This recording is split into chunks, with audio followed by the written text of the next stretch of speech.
Assalamualaikum warahmatullahi wabarakatuh. Kami dari kelompok 8 yang beranggotakan Adinda Nur Hasanah, Fiona Febrianti, dan saya Zulki Ardianto. Kami di sini akan menjelaskan aksioma dasar ilmu ekonomi perspektif Islam. Pengertian aksioma.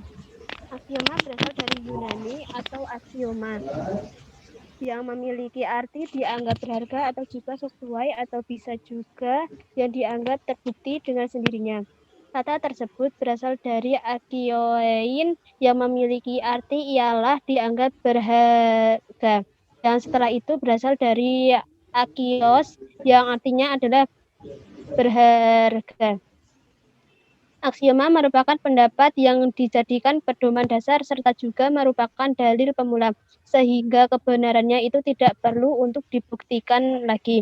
Bisa juga dikatakan aksioma adalah sebuah ketentuan yang pasti atau juga mutlak kebenarannya. Kemudian aksioma memiliki beberapa syarat, yaitu yang pertama konsisten atau taat asas, kedua independen, ketiga lengkap, keempat ekonomis. Kemudian contoh aksioma antara lain 1. Dengan memiliki 2 titik sembarang hanya bisa dibuat suatu garis lurus. Kemudian dengan memiliki 3 buah titik sembarang hanya bisa dibuat sebuah bidang. Nah, kemudian selanjutnya, apa sih yang dimaksud dengan ekonomi dan ekonomi Islam?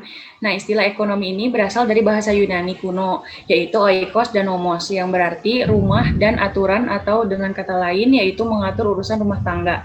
Ekonomi pada umumnya didefinisikan sebagai kajian tentang perilaku manusia dalam hubungannya dengan pemanfaatan sumber-sumber produksi yang langka untuk diproduksi dan dikonsumsi. Senada dengan hal ini, Lionel Robbins menjelaskan bahwa ekonomi itu adalah pengetahuan yang mempelajari tingkah laku manusia yang berhubungan dengan kebutuhan dan sumber daya terbatas. Sedangkan ekonomi Islam itu adalah berasal dari bahasa Arab yang diistilahkan dengan al-iqtisad dan al-iqtisad al-islami. Al-iqtisad secara bahasa berarti al-qasdu, yaitu pertengahan dan berkeadilan. Pengertian pertengahan dan berkeadilan ini banyak ditemukan di dalam Al-Quran. Di antaranya terdapat jelasan, yaitu di antara mereka ada golongan yang pertengahan. Itu terdapat dalam Quran surat Al-Maidah ayat 66. Maksudnya orang-orang seperti orang yang berlaku jujur, lurus, dan tidak menyimpang dari kebenaran. Iktisad atau ekonomi ini didefinisikan dengan pengetahuan tentang aturan yang berkaitan dengan produksi, kekayaan, mendistribusikan, dan mengonsumsinya. Jadi ekonomi Islam itu adalah aturan untuk menyelesaikan permasalahan ekonomi berdasarkan Al-Quran, hadis, maupun ijma. Ekonomi Islam itu merupakan ilmu yang mempelajari perilaku ekonomi manusia yang perilakunya itu diatur berdasarkan aturan agama Islam dan didasari dengan tauhid sebagaimana dirangkum dalam rukun iman dan rukun Islam.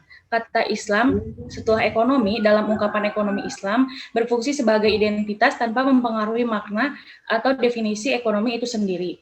Karena definisinya itu lebih ditentukan oleh perspektif atau lebih tepat lagi yaitu worldview yang digunakan sebagai landasan nilai. Sedangkan seperti yang dijelaskan sebelumnya, ekonomi adalah masalah menjamin berputarnya harta di antara manusia sehingga manusia dapat memaksimalkan fungsi hidupnya sebagai hamba Allah untuk mencapai falah di dunia dan akhirat. Ekonomi dalam Islam adalah satu kesatuan dengan ajaran Islam lainnya. Ekonomi tidak dapat dipisahkan dengan aturan sholat, puasa, berumah tangga, dan aturan lainnya.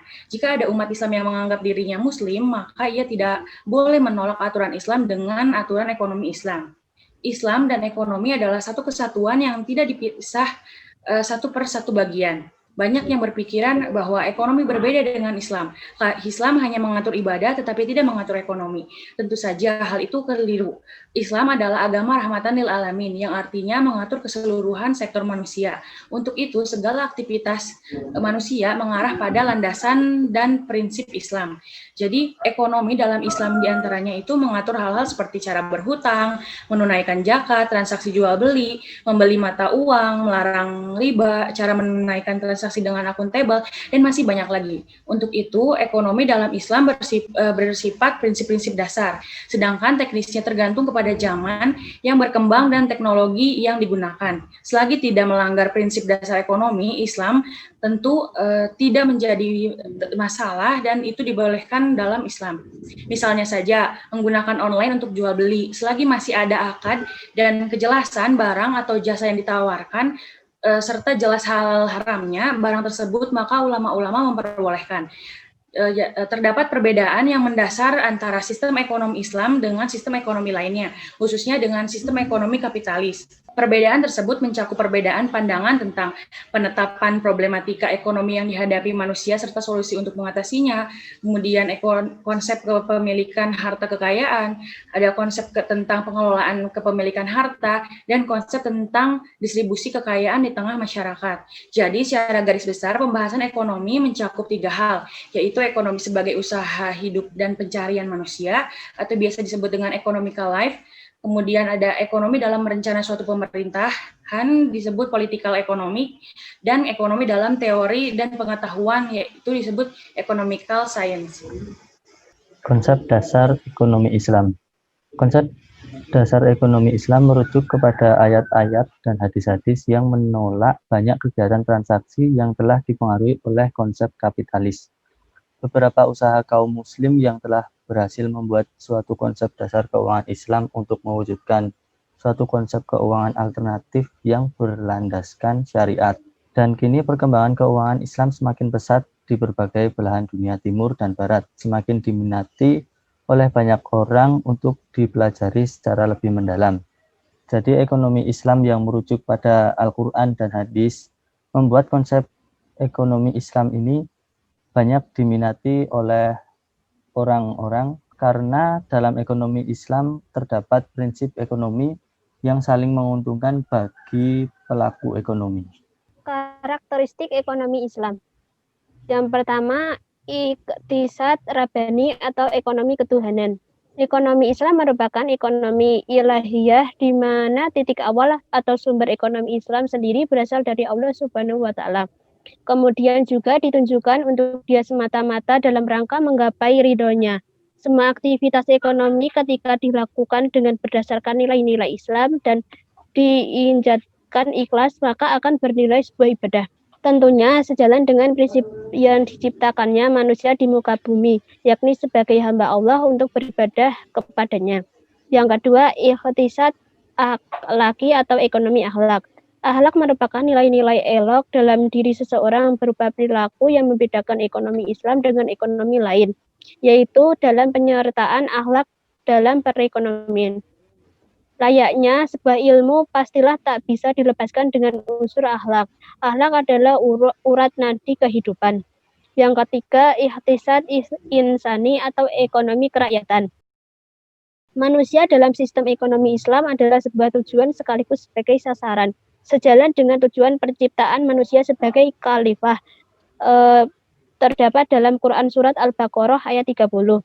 Untuk itu, manusia dianjurkan untuk bekerja dan berinovasi dengan sungguh-sungguh. Dengan begitu, maka akan tercipta bahwa manusia adalah tujuan kegiatan ekonomi sekaligus sebagai perilaku ekonomi. Yang keempat, ikhtisad wasati atau ekonomi pertengahan. Karakteristik ekonomi Islam adalah sikap pertengahan, seimbang, atau tawazun antara dua kutub atau aspek duniawi dan ukarawi yang berlawanan dan bertentangan.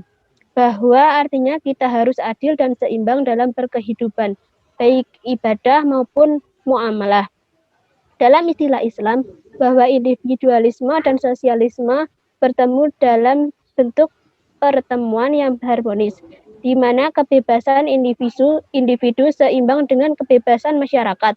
Bahkan menurut Yusuf Al-Qardawi, nilai pertengahan atau keseimbangan merupakan ruh atau jiwa dalam ekonomi Islam.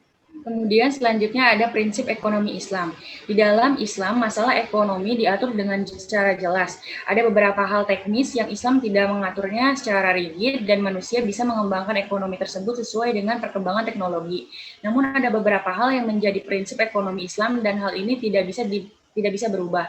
Prinsip ekonomi Islam sepanjang zaman dan perkembangan zaman tidak akan berubah dan harus diikuti. Hal ini bukan membatasi manusia, melainkan menjaga hukum ekonomi dan transaksi tersebut dapat saling menguntungkan dan mendapatkan keadilan darinya. Nah, berikut ini ada prinsip ekonomi Islam yang dapat kita pahami dan juga terapkan dalam kehidupan keseharian atau bisnis yang kita miliki. Yang pertama itu ada keadilan dan keseimbangan. Hal ini itu dijelaskan dalam Quran surat Al-An'am ayat 152. Dalam ayat ini dijelaskan bahwa prinsip ekonomi dalam Islam haruslah menyempurnakan takaran dan timbangan. Artinya, dalam proses ekonomi harus ada alat ukur dan standar sehingga proses ekonomi bisa dilakukan dengan seimbang. Misalnya saja ketika orang akan membeli buah, maka harus ada timbangan yang nanti mengukur berapa buah yang didapatkan dan berapa harga yang harus dibayarkan sesuai nilai buah tersebut. Atau jika ada orang yang ingin menukar mata uang, maka harus ada kurs yang disepakati terlebih dahulu kepada kedua belah pihak. Kemudian yang kedua, sama-sama menguntungkan. Ekonomi Islam mengedepankan prinsip sama-sama menguntungkan. Di dalam transaksi ekonomi tidak bisa ada yang saling merugi atau rugi salah satunya. Untuk itu, transaksi ekonomi dalam Islam diatur agar ada kesepakatan atau akad terlebih dahulu, agar salah satu sama lain tidak ada yang merasa dirugikan setelahnya.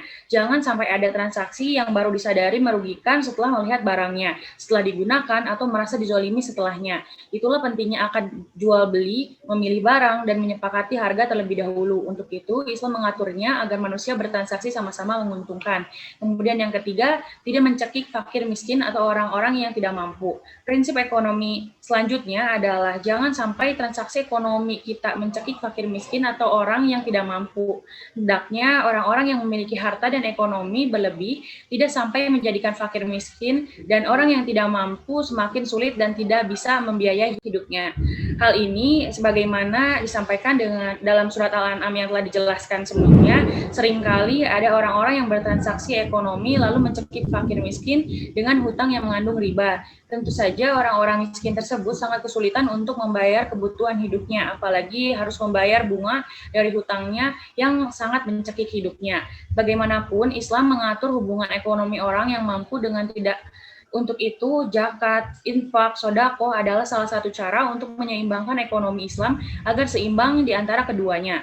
Dan jika fakir miskin semakin sedikit dan terbantukan, tentu yang untung adalah semua umat. Karena semakin banyak yang mampu dan sejahtera, ekonomi pun akan semakin melesat. Kemudian yang keempat, transparansi atau keterbukaan. Prinsip yang juga harus dipahami oleh umat Islam dalam hal ekonomi adalah transparansi dan keterbukaan.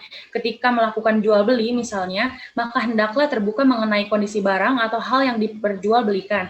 Terangkanlah mengenai baik dan cacatnya dan jangan menutup-nutupi kondisi yang ada. Efek dari keterbukaan itu tentu membuat yang rugi adalah diri kita sendiri. Tentunya ketidakjujuran membuat orang enggan untuk bisa kembali bertransaksi dengan kita. Untuk itulah yang dinamakan ketidakberkahan dalam ekonomi. Kemudian yang kelima dan terakhir yaitu pencatatan transaksi. Hal ini itu telah dijelaskan dalam Quran surat Al-Baqarah ayat 282. Dalam ayat ini dijelaskan bahwa dalam bermuamalah dan melangsungkan transaksi ekonomi harus ada pencatatan dan penulisan. Hal ini agar transaksi ekonomi yang dijalankan bisa sesuai dan tidak terlupakan. Biasanya seiring berjalannya waktu, masalah transaksi yang tercatat akan terlupakan. Jika masalah pencatatan ini terlupakan, akan berakibat konflik dan menjadi masalah yang tidak terselesaikan karena tidak ada pencatatan yang jelas. Untuk itu, pentingnya pencatatan dan ilmu akuntansi bisa digunakan untuk memperjelas masalah transaksi ekonomi. Itulah prinsip-prinsip ekonomi Islam, walaupun sebetulnya masih banyak sekali yang bisa menjadi prinsip-prinsip ekonomi Islam, tetapi tentunya prinsip ekonomi Islam itu berbeda dengan prinsip yang cenderung pada kapitalisme, pembebasan modal, dan cenderung tidak memihak kepada rakyat kecil. Untuk itu, ekonomi Islam haruslah dijaga dan ditegakkan karena dampak ekonomi Islam bukan hanya satu pihak melainkan seluruh umat, rahmatan lil alamin. Kemudian sumber ekonomi Islam. Di sini ada beberapa sumber dari ekonomi Islam. Yang pertama adalah Al-Qur'anul Karim. Al-Quran adalah sumber utama, asli, abadi, dan pokok dalam hukum ekonomi Islam yang Allah Subhanahu wa Ta'ala turunkan pada Rasulullah SAW untuk memperbaiki, meluruskan, dan membimbing umat manusia kepada jalan yang benar. Di dalam Al-Quran banyak terdapat ayat-ayat yang melandasi hukum ekonomi Islam. Salah satunya dalam surat An-Nahl ayat 90 yang mengemukakan tentang peningkatan kesejahteraan umat Islam dalam segala bidang termasuk ekonomi. Yang kedua ada hadis dan sunnah. Hadis dan sunnah berguna bagi pelaku ekonomi sebagai sumber hukum apabila di dalam Al-Quran tidak terperinci secara lengkap tentang hukum ekonomi tersebut. Yang ketiga, ijma'. Ijma' adalah sumber hukum yang ketiga, yang mana merupakan konsensus baik dari masyarakat maupun cendekiawan agama, yang tidak terlepas dari Al-Quran dan hadis. Kemudian yang ketiga, ijtihad atau qiyas. Ijtihad merupakan usaha meneruskan setiap usaha untuk menemukan sedikit banyaknya kemungkinan suatu persoalan syariat. Sedangkan qiyas adalah pendapat yang merupakan alat pokok ijtihad yang dihasilkan melalui penalaran analogi. Kemudian yang kelima, istihsan, istislah, dan istishab. Ini merupakan bagian daripada sumber hukum yang lainnya dan telah diterima oleh sebagian kecil oleh keempat mazhab. Kemudian kesimpulannya yaitu ekonomi Islam merupakan racikan resep ekonomi yang digali dari Al-Quran dan hadis. Sebagai seorang muslim, kita tidak boleh meragukan kandungan ajaran Al-Quran, namun kita perlu merumuskan praktik-praktik ekonomi yang sesuai dengan kebutuhan masyarakat, tetapi tidak menyalahi prinsip-prinsip yang terkandung dalam Al-Quran. Terima kasih, sekian yang dapat kami sampaikan. Apabila banyak kesalahan, kami mohon maaf yang sebesar-besarnya. Terima kasih sudah menonton. Wassalamualaikum warahmatullahi wabarakatuh.